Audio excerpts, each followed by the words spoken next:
The thing about the Home and Auto Bundle from Progressive is that by now you've heard a lot of ads about the Home and Auto Bundle from Progressive. We don't even need the words the Home and Auto Bundle anymore to tell you that you could save big with the ring-tailed lemur from Progressive, or that every hot peach cobbler comes with round-the-clock service and protection. And that's the thing about the goat with magic powers. You've heard a lot of ads about the sushi in Vancouver. See how much you could save with the Home and Auto with the Shaman in the Jungle from Progressive. Progressive Casualty Insurance Company, affiliates, and other insurers. Bundle discount not available in all states or situations.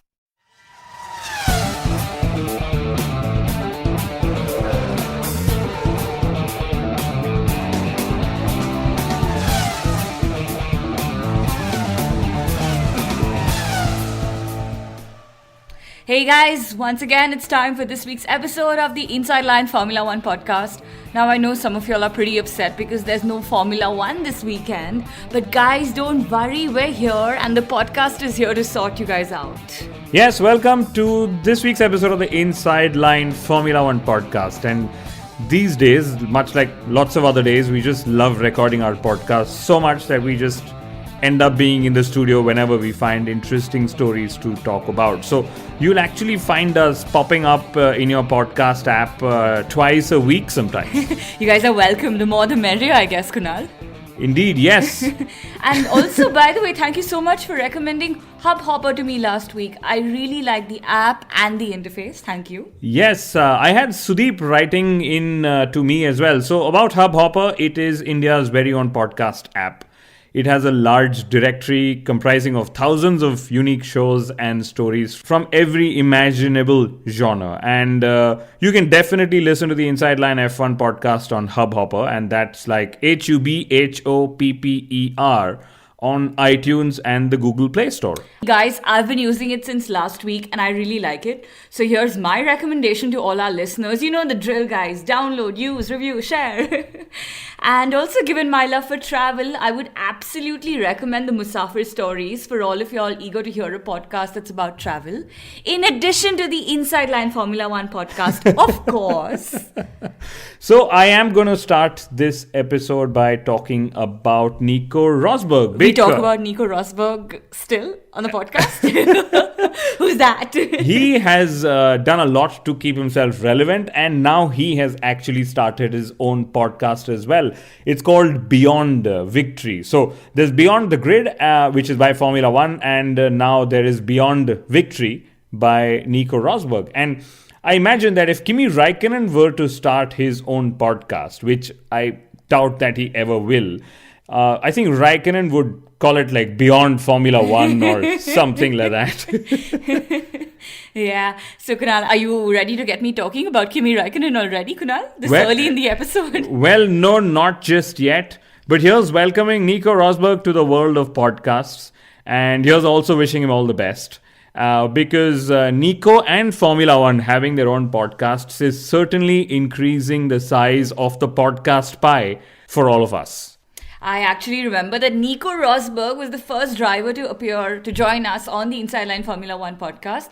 Kunal, this was way back. This was when I was still a listener, so I wasn't still on the podcast. So Nico Rosberg was on this podcast before me, basically. Yes, he actually was. This was during the inaugural Indian Grand Prix in 2011. And my co-host back then, Rishi Kapoor, was the one who had interviewed him. So good memory, Mithila. Thank you. And also hats off to Nico Rosberg for admitting that he's a Lewis Hamilton fan. And this is despite their toxic rivalry and, cap throwing at each other and all of that nonsense. Or maybe, Kunal, he just knows that, for his media and content to do well, he's got to just preach Hamilton, and that's just one way of winning scores of listeners and viewers and all of that. Ouch. And to make sure that his website doesn't get hacked. Yeah. You are just being very blunt today, but okay, so on to your favorite topic, which is Kimi Raikkonen. Finally. There are just so many rumors surrounding his career. So we will not add to any of those rumors because I don't think that's fair. Let's just wait for Ferrari and Raikkonen and Sauber and Leclerc to sort things out. But frankly, if you ask me, I sort of knew this would happen because all along, especially during Kimi's second stint at Ferrari, people have been asking for Raikkonen to be replaced ever since. He's not performed, he's not been competing with Alonso and then Vettel, etc., or he's not been as competitive. And now, just when there are such strong rumors that Ferrari might actually replace him, everyone is going nuts about how and why he shouldn't be replaced. Obviously, and guys, I don't know if y'all have seen this, but there's also this online petition urging Arriva-Ben to retain Kimi Raikkonen. Now, obviously, that petition has like zero impact on anything Ferrari does, but obviously I signed the petition because there's nothing else I can do. But I think all of y'all know by now that I am like a hardcore Kimi Raikkonen fan. And I pretty much cried when Hamilton overtook Raikkonen for the lead at Monza. I so wanted to see him on the top step of the podium. Oh, Kimi Raikkonen gets me all like worked up. But yeah.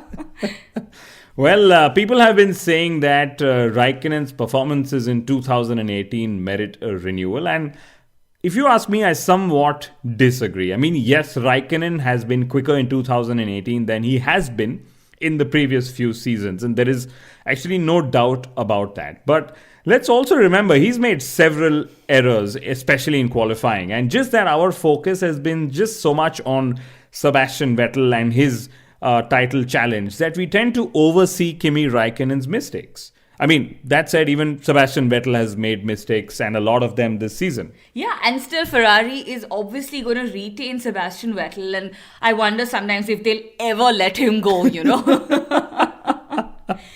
But also, Kunal, talking of this whole Ferrari discussion, I find a bit of a flaw in the timeline because the rumors keep talking about how Sergio Marchionne signed Leclerc before he passed away. And I did a bit of research on that. So Marchionne's last public appearance or visit was end of June. And, by then we were, say, 8 or 9 races into the Formula 1 calendar. And we all know that Charles Leclerc had struggled for the first, say, 4 races of the season. So I'm really surprised if we know that Marchionne made his decision to, bump up Leclerc in just, 4 or 5 races that he was doing well. It just seems very weird. Yes, so for all those who don't know, Mithila's background has been journalism, and that's exactly what she's done to come up with this point. And it actually seems true to me. I mean, Marchionne might want to bump up Charles Leclerc within just of those 4 or 5 races you mentioned, but would it mean to a Haas or would it mean to a Ferrari? It just seems more logical, giving Leclerc more time to groom in. And let's remember, Leclerc is a Ferrari driver. Sauber is a Ferrari customer.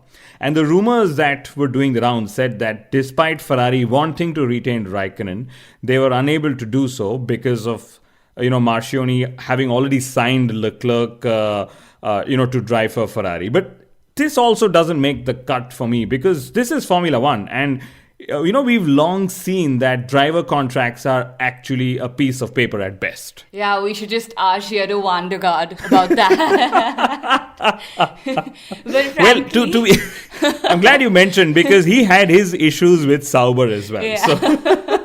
But Kunal, frankly, I don't think I'm ready to handle a Kimi Raikkonen retirement. He's been around ever since I started watching Formula 1. So, yeah, for nothing else, for that fact, he should stay.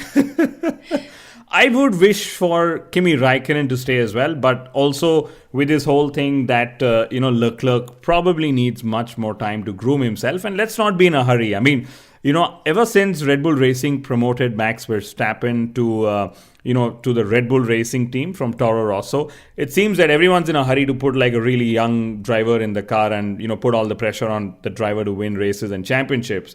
And just see how many rookie mistakes Verstappen is still making in Red Bull Racing. And guys, remember, this is not my judgment. This is exactly what Christian Horner said. So I would rather that Leclerc, wait for his drive for Ferrari and arrive at Ferrari when he is absolutely ready for it. Because I could also ask the question, is Sebastian Vettel ready to be racing for Ferrari? But, Kunal, since we're speaking so much of Kimi Raikkonen's retirement, I think that, when his time comes for, beyond Formula 1 and all of that, I think Kimi Raikkonen should be president. Or, in this case, since he's played the number 2 driver role so well, I'm just going to go out and say it. Kimi Raikkonen for vice president.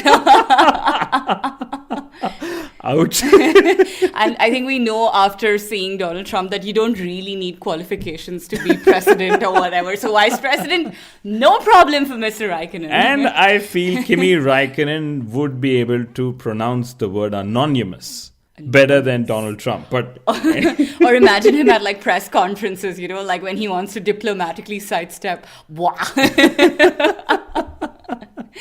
But, on the driver problem for 2019, it's just so disheartening on so many counts. How can it be so hard for Esteban Ocon to find a cockpit for himself next season? So strange. yes, but I'll tell you what I feel is happening. So I see it as McLaren and Red Bull Racing playing political games back with Ferrari and Mercedes. And now let's remember, when McLaren and Red Bull Racing wanted competitive engines, Ferrari and Mercedes refused on grounds that we all know.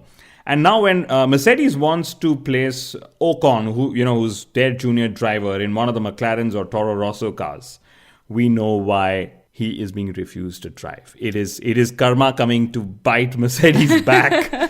Unfortunately, Ocon is the victim.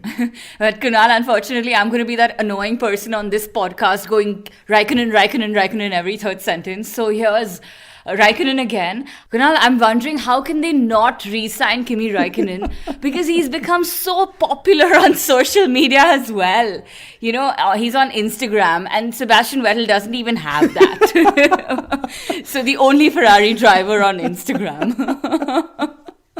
Well, let's just pray that Kimi Raikkonen doesn't quit Instagram as well. That would be more disappointing than anything else. But okay, so moving on. The 2019 calendar was announced a few days ago. There are 21 races again, so that's great news. Germany remains on the calendar, and this means there are no new additions, right? And interestingly, my notes, remind me that Mercedes and Honda are actually going to sponsor their home Grand Prix. This means basically the German Grand Prix and the Japanese Grand Prix. And this makes me wonder if Liberty Media is struggling to find sponsors for Formula One. Listen, I'm just glad that Liberty Media isn't asking drivers to sponsor Grand Prix. I'm just imagining Fernando Alonso sponsoring the Spanish Grand Prix when he's no longer driving in the sport. Or, can you imagine Sebastian Vettel sponsoring the German Grand Prix? And then imagine him crashing out from the lead.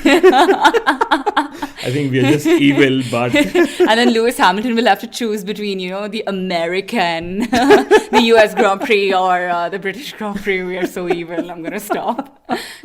Well, in which case, the Strolls could then just sponsor all of Formula One. We'll call it the Stroll Formula One World Championship.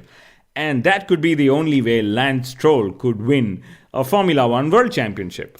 But frankly, I think Zach Brown should come to Formula One's rescue. He anyway claims that McLaren have added more sponsors than anyone else, blah, blah, blah. And since we are on Zach Brown, I think the best thing that's happened to Stoffel Vandoorne is that now he is out of McLaren. I mean, look at how Kevin Magnussen and Sergio Perez's careers have, shaped ever since they have left McLaren. So let's hope that Vandoorne goes the same way as well, and he really deserves a second shot. And Lando Norris and Carlos Sainz, a brand new driver lineup for McLaren. But, Kunal, I'm honestly really hoping that they're able to build a car that doesn't ruin the careers of two more fine drivers. Quite the reputation that they've acquired. But I have to call out Carlos Sainz Jr. He's actually gone about backing Danny Kvyat's return to Formula One. Now, it takes guts. And I think, the fact that Sainz is no longer a part of the Red Bull camp allows him to take sides. And it's good to see drivers support each other. Yeah, since we're talking about the driver changes, let's remember a lot of these changes have been triggered eventually by two drivers, Daniel Ricciardo and of course Lance Stroll. Yeah. Or should I say Lawrence Stroll? I don't know. Well, I would agree so, because Alonso leaving Formula One might not have made as big an impact. That's true. And Formula One has to find a way to reward talent over money, especially because the sport has such high capital costs. In which case, let's also be thankful that McLaren didn't succumb to typical midfield team pressures, that of hiring pay drivers. I think they'll take offense to midfield. But Kunal, do you think they would have approached a certain Pastor Maldonado for a drive at McLaren? Because I think they've approached like everyone. Everyone. Well, at the Italian Grand Prix last weekend, Daniel Ricciardo played his Italian origin cards to perfection. He said that if the Tifosi was asked to vote, he would have been a Ferrari driver by now. So clever, no?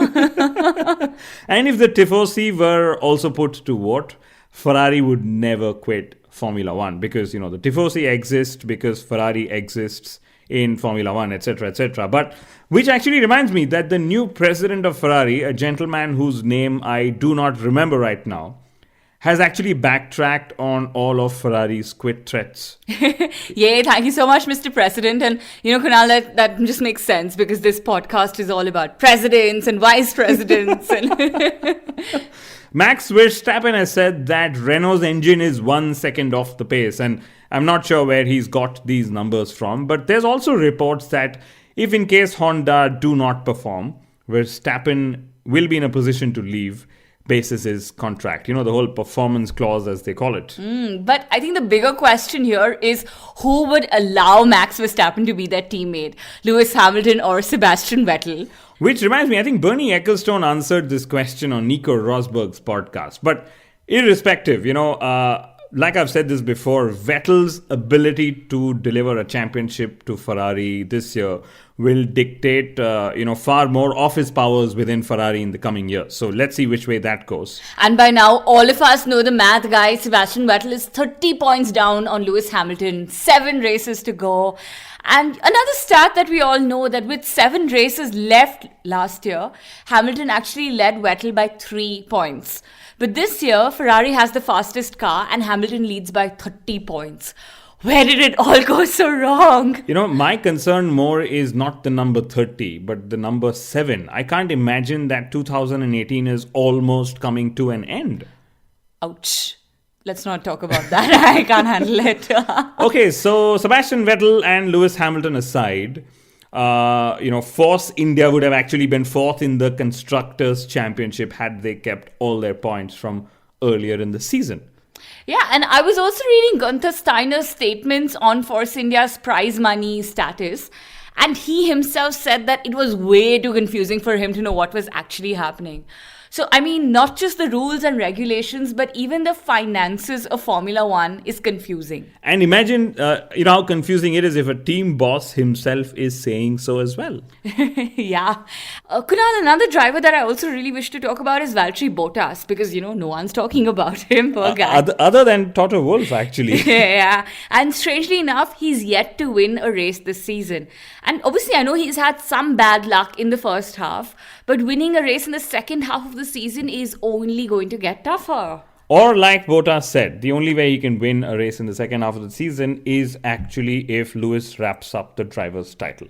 I wonder which of the Finns is going to win a race first this season, Kimi or Bottas. Or could be neither. But since we're talking of Bottas, I think Max Verstappen was a bit harsh on Bottas when he said that Vettel or Hamilton would have overtaken him quicker at Monza. Max Verstappen is phenomenal, and I know we've got a ton of Dutch listeners as well. But, Verstappen somehow has this air around him that expresses something like, you can't overtake me. And that has often gotten him into trouble. And let me also put it this way, that if Vettel or Hamilton were to overtake Verstappen, they would have been ready to play dirty. So let's not call Bottas out for trying to be all clean and gentlemanly, like pretty much all Finns I know are. Yeah. And since we're speaking of Finns again, Kimi Raikkonen, Kunal, I'm so annoying. I'm sorry, guys. But I really think that Kimi Raikkonen has been the better Ferrari driver, especially when it comes to tackling Lewis Hamilton. I literally had goosebumps when I saw Raikkonen retake the lead from Hamilton in Monza, Wow. I knew that you would bring that up at least once this episode. Kunal, haven't you realized that my strategy is everything you say, I just bring Kimi Raikkonen up again? Yeah, but I have to say that move of Kimi Raikkonen's was brilliant. We said it last week, we're saying it this week. But this week section of the What Toto Wolff said. What do you have in your notes, Mithila? Okay, so Kunal, Toto Wolff said that Mercedes would turn their factories upside down to beat Ferrari. I think he just comes up with a superlative statement every other week to show how hard Mercedes would work to beat Ferrari, and also obviously to give us content for this section, because otherwise there will be no What Toto Wolff Said this week's section, and that would suck. But it's strange that Wolf thinks that we all need convincing of how hard Mercedes are working to beat Ferrari. But talking of upside down, I'm just remembered by Michael Schumacher's television ad where he drove a Mercedes upside down through the tunnel. So, you guys know what commercial I'm talking of, which reminds me, I need to mention Mick Schumacher, because he is going all guns blazing in the European Formula 3 Championship. He is just 3 points down after this weekend's race, and I think he won all the 3 races. So he's 3 points down on the current leader, Dan Ticktum, the driver, the Red Bull driver, who could be in the Toro Rosso next season. So I now wonder if there's a rush between Ferrari, Mercedes, and even Red Bull Racing to sign up Mick Schumacher. And we need to applaud the remarkable turnaround he's had this season. Yeah, it's so great that his speed is as delightful as his surname, and I really can't wait to see what he's going to do. But Kunal, back to my What Toto Wolff Said this week section. Toto Wolff also said that Mercedes would need to rethink the junior driver program if Esteban Ocon is unable to get a seat in 2019. And this actually makes sense, because if Ocon goes the Pascal Wehrlein way for no fault of his own, that's something to think about. Yes, and I think this is also where Mercedes are still learning the roots of managing their network of teams in the paddock. Something Ferrari have been historically good at doing, because it would be a shame if Mercedes shut down their junior driver program. And this is also, why Toto Wolff has said that top teams should be allowed to run 3-car teams for inexperienced or junior drivers. And anyway, we'll leave that point for discussion in our next episode. And finally, I'm going to end with something quite crazy, Kunal. A drivable Lego version of the Bugatti Chiron is available for purchase. And A, we must check that out. And B, how long before they release a drivable Lego version of a Formula 1 car? Minus the halo, I hope. Yes. But obviously, what about safety, Kunal? Well, it's a drivable Lego version of a Formula 1 car. So I'm assuming it would be used only on the roads. And, that's like controlled speeds, etc. and all of that. So maybe without the halo is...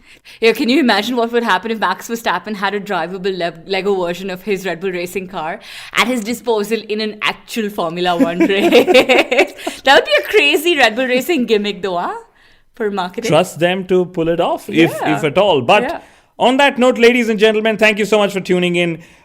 We have the Singapore Grand Prix next weekend, but we will definitely have an episode between this and Singapore. So remember to check back on all our channels. Adios.